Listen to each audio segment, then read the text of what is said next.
સૌરાષ્ટ્રના અમરેલીનો આ એક પ્રસંગ છે કે અમરેલીની બજારમાં જ્યારે સંત મૂળદાસજી નીકળે ને ત્યારે અમરેલીની સ્ત્રીઓ એમના દર્શન કરતી અને બાળકોને પગે લગાડતી અને એટલું કહેતી કે બાપુ આના માથા પર હાથ ફેરવતા જાઓ.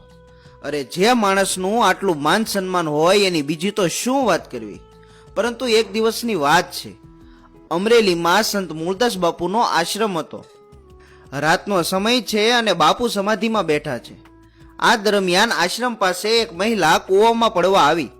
બાપુની નજર આ મહિલા પર પડી. બાપુએ વિચાર્યું કે જો હું સાદ નહીં પાડું તો આ દીકરી પોતાનો જીવ દઈ દેશે.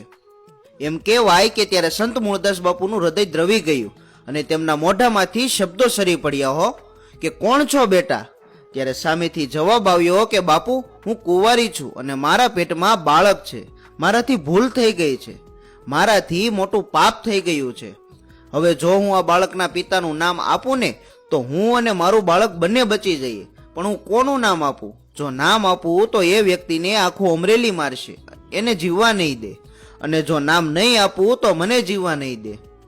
આટલું સાંભળતા જ સંત મૂળદાસજીએ પ્રશ્ન કર્યો, બેટા તું કોઈનું નામ આપી દે તો તું અને તારું બાળક બંને બચી જશો? મહિલા જવાબ આપે છે કે હા બાપુ. અને ત્યારે સંત મૂળદાસ બાપુના મોઢામાંથી જે શબ્દો નીકળ્યા ને એ ખાસ સાંભળજો. એ દીકરીના મુખેથી હા સાંભળતા જ સંત મૂળદાસ બાપુ એટલું બોલ્યા કે જા આ બાળકના પિતા તરીકે મારું નામ આપી દે. અરે ના બાપજી, આ શું બોલો છો તમે? અરે બાપુ, આખું અમરેલી તમારી પૂજા કરે છે અને આ વાત સાંભળીને એ લોકો જ તમને મારશે, તમને બદનામ કરશે. બાપુ કહે છે કે બેટા તું એ બધું ના વિચાર, તું જલ્દી જા અને મારું નામ આપ કે આ પાપનો બાપ મૂળદાસ છે. અને સાહેબ એમ કહેવાય કે આમ સંત મૂળદાસ બાપુએ બીજાનો કલંક પોતાના માથે લઈ લીધો હો. આવું એક સાચા સંત જ કરી શકે. પળવારમાં તો આ વાત ગામમાં ફરી વળી કે આ કુંવારી મહિલાના પેટમાં જે બાળક છે એ મૂળદાસનું છે. મૂળદાસજી સાધુતાનો ઢોંગ કરે છે, ધોકેબાજ છે અને બીજાની બેન દીકરીઓને છેતરે છે.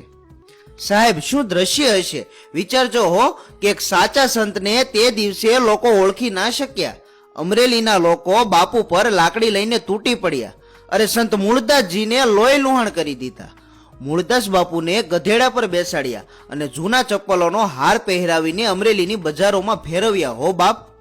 એક દિવસ જે લોકો સંત મૂળદાસ બાપુની પૂજા કરતા હતા ને એ જ લોકો આજે મૂળદાસ બાપુનું અપમાન કરી રહ્યા હતા. પણ એમ કહેવાય છે કે આટલું અપમાન થવા છતાં પણ સંત મૂળદાસ બાપુના ચહેરા પર સ્મિત હતું. કેવી મહાનતા હશે સાહેબ. લોકો ક્રોધે ભરાયેલા છે. કોઈ મૂળદાસ બાપુને ઓળખી નથી શક્યું. પણ એમ કહેવાય છે કે ત્યારે એક વૃદ્ધ સાધુની આંખમાંથી દળ દળ દળ આંસુડા વહે છે. કારણ તો કે એક સાધુને તો સાધુ જ ઓળખી શકે. મૂળદાસજીનું ધ્યાન ગયું અને વૃદ્ધ સાધુને પૂછ્યું, બાપજી કેમ આંસુ? અને ત્યારે મહાત્મા કહે છે કે મૂળદાસજી આ સમાજને શું કહું? અરે તમારા ગળામાં બૂટનો હાર? અને સાહેબ ત્યારે સંત મૂળદાસજીના મોઢામાંથી શબ્દો નીકળે છે કે આ બૂટનો હાર નથી, આ પગરખાનો હાર નથી, અરે આ તો ગુલાબના ફૂલનો હાર છે. બસ ફરક એટલો છે કે આ હારમાં ફૂલનો વજન થોડો વધારે છે.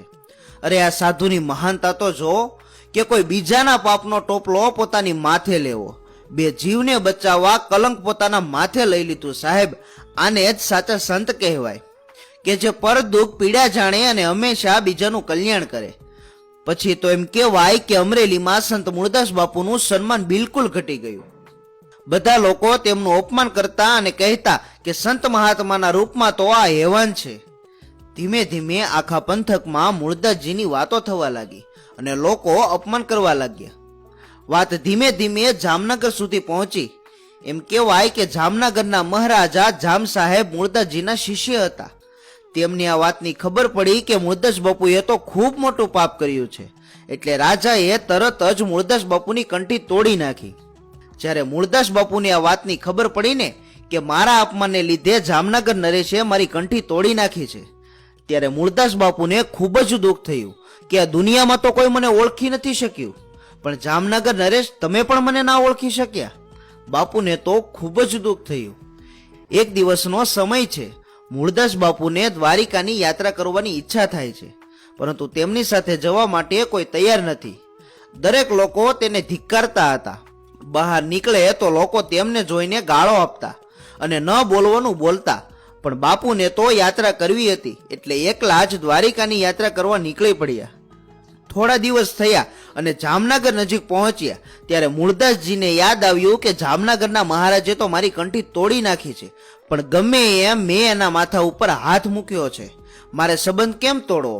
શિષ્ય તોડે પણ ગુરુ કઈ થોડા સંબંધ તોડે? ગમે તેમ તો એ મારો શિષ્ય છે, મારે એની સંભાળ લેવી જ પડે. મૂળદાસજી જામનગર મહારાજના દરબારમાં ગયા. આખું રાજકુટુંબ મૂળદાસજીને ઓળખે કારણ કે એ રાજના ગુરુ હતા. મૂળદાસજીએ દરવાજેથી પૂછ્યું, મહારાજ ક્યાં છે? તો કોઈ સેવક બોલ્યા કે એ તો મોટા મંદિરે ગયા છે, તેમણે નવી કંઠી બાંધી છે, નવા ગુરુ ધારણ કર્યા છે, એટલે તે સત્સંગમાં બેઠા છે. મૂળદાસ બાપુ તે મંદિરમાં ગયા અને બહારથી જ કહેરાવ્યું કે મહારાજને જઈને કહો કે પાપી મૂળદાસ આવ્યા છે, 5 મિનિટ મળવું છે. એમને કહેજો કે દક્ષિણા લેવા નથી આવ્યા, ખાલી 2-5 મિનિટ માટે મળવું છે. સેવક અંદર જાય છે અને મહારાજને કહે છે કે સંત મૂળદાસજી આવ્યા છે. જામનગરના મહારાજની તો આંખો પહોળી થઈ ગઈ.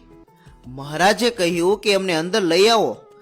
સેવકે મૂળદાસજીને કહ્યું કે મંદિરમાં પધારો બાપુ.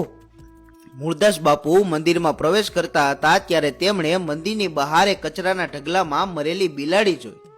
મૂળદાસજી મરેલી બિલાડીનો પગ પકડીને મંદિરમાં ગયા. લોકો તો વિચારે છે કે બાવો ભાન ભૂલ્યા લાગે છે, મંદિરમાં મરેલી બિલાડી લઈને થોડું જવાય? જામનગર મહારાજ પણ આ જોઈને ઊભા થઈ જાય છે અને ત્યારે મૂળદાસજી જામનગરના મહારાજને કહે છે કે મને ખબર છે કે તે મારી કંઠી તોડી નાખી છે. હું દક્ષિણા લેવા નથી આવ્યો, હું તો દ્વારિકાધીશના દર્શને જતો હતો અને વચ્ચે જામનગર આવ્યું તો ખાલી તને મળવા આવ્યો છું. ત્યારબાદ સંત મૂળદાસજી એટલું બોલ્યા કે હે 5-5 મિનિટે કંઠી બદલનારા જામનગરના માલિક. આમ કહીને બિલાડીનો ઘા કર્યો અને બોલ્યા કે આ બિલાડીના બચ્ચા દૂધ વગર રડે છે, તું અને તારા ગુરુ આ બિલાડીને જીવતી કરી દો. 5-5 મિનિટે કંઠી બદલનારા જામનગરના માલિક, આ બિલાડીને જીવતી કરો. સાહેબ, જામનગરના મહારાજને તો થરથરાટ શરૂ થયો. જામનગર નરેશ અને તેના ગુરુ બંનેની આંખો નીચે થઈ ગઈ. વાતાવરણ એકદમ શાંત થઈ ગયું. પછી મૂળદાસજી બોલ્યા કે આ ગુરુજીની તાકાત ના હોય ને તો મહારાજ શ્રીને કહો કે ઠાકોરજીનું જળ મારા હાથમાં આપે. સેવકે ઠાકોરજીનું જળ મૂળદાસજીના હાથમાં આપ્યું અને 3 વાર રામ રામ રામ બોલીને મૂળદાસજીએ બિલાડી પર અંજલિ છાંટી અને ત્યાં તો આમ બિલાડી બેઠી થઈ ગઈ. હો બાપ સાહેબ, આ સત્ય બનેલી ઘટના છે. તમને એમ થતું હશે કે મરેલી બિલાડી કઈ બેઠી થાય? બેઠી થાય નહીં, પણ બાપુએ બેઠી કરી અને લોકોની આંખો ફાટી ગઈ. સાહેબ, આ બિલાડી એમ જ બેઠી નહોતી થઈ, પણ જ્યારે સંત મૂળદાસ બાપુ 3 વાર રામ રામ રામ બોલ્યા ને ત્યારે એમણે બિલાડીને 3 મહિનાનું આયુષ્ય આપ્યું હતું કે મારી ઉંમરના 3 મહિના હું તને આપું છું, જા બેઠી થા. અને કહેવાય છે કે બિલાડી બેઠી થઈને ચાલવા લાગી. આટલું જોઈને જામનગર નરેશની આંખમાંથી આંસુની ધારા વહેવા લાગી. તેમને પોતાની ભૂલનો પસ્તાવો થવા લાગ્યો અને કહ્યું કે હું એક સાચા સંતને સમજી ના શક્યો અને તરત જ તેમણે નવી કંઠી બાંધી હતી એ તોડી નાખી અને જૂની કંઠી બાંધી દીધી. સાહેબ, આવા સંતો થકી જ આપણા સૌરાષ્ટ્રનો ઇતિહાસ ઉજળો છે.